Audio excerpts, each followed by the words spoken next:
Vandag wil ek met julle gesels oor 'n onderwerp wat al hoe meer relevant word in die moderne akademiese wêreld. Die gebruik van 'n kunsmatige intelligensie of KI in die studies van onderwysstudente lewe. KI is nie meer iets uit 'n fliek nie. Dit het 'n werklike invloed op hoe studente leer, navorsing doen en ontwikkeling in onderwysveld benader. KI kan op verskeie maniere onderwysstudente se ervaring verbeter.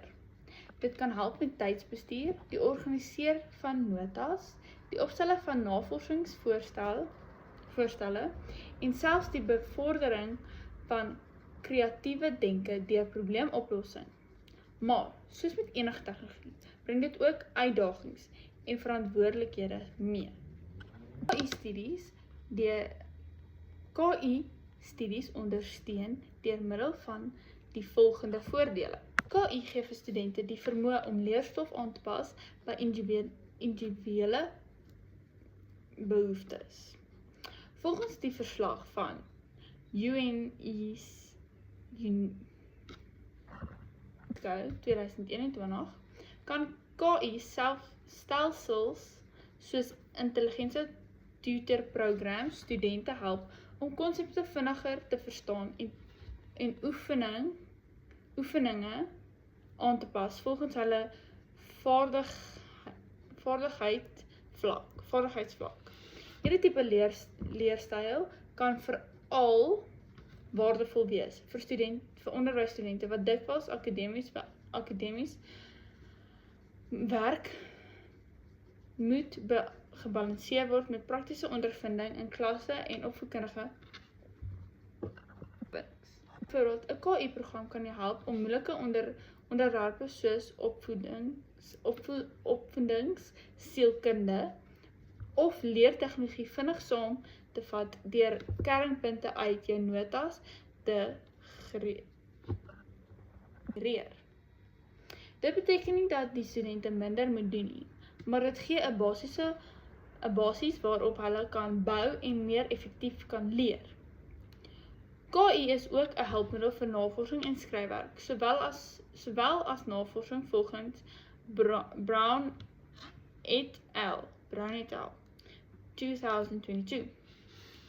Kan KI-programme help met die saamvatting van akademiese artikels en die identifisering van betroubare bronne en selfs die voorstel van relevante verwysings.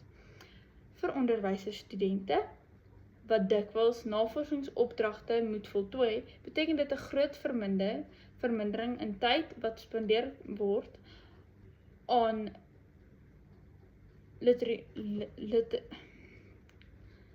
letterlike soektog, sodat hulle meer fokus kan plaas op kritiese analysering en interpretasie. Dit het egter ook se oorwegings en uitdagings om te oorweeg. Onderwysstudente moet leer om KI verantwoordelik te gebruik. Volgens die artikel van Holmes, Bailich en Fadel 2019 kan die oormatige vertroue op KI lei tot 'n verlies aan kritiese denke en probleemoplossings van self. Dit beteken dat studente nie net tegnologie moet gebruik omdat dit beskikbaar is nie, maar omdat dit hulle leerproses werklik versterk. 'n ander uitdaging is die ongelukkige toegang tot KI-tegnologie. Nie alle studente het dieselfde toegang tot rekenaars of internet nie, wat 'n digitale gaping kan skep. Dit is belangrik dat onderwysinstellings strategieë ontwikkel om almal gelyk te laat deelneem.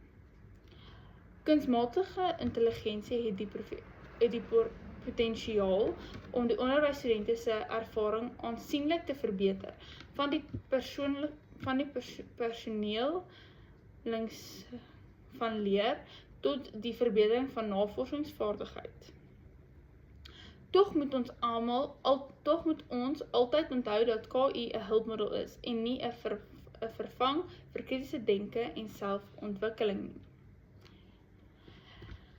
Deur KI verantwoordelik en etiese te gebruik, kan onderwysers studente nie net hulle akademiese persentasie verbeter nie, maar ook beter voorberei wees om die onderwyslandskap van die toekoms te beter en te betree. Dankie vir julle tyd.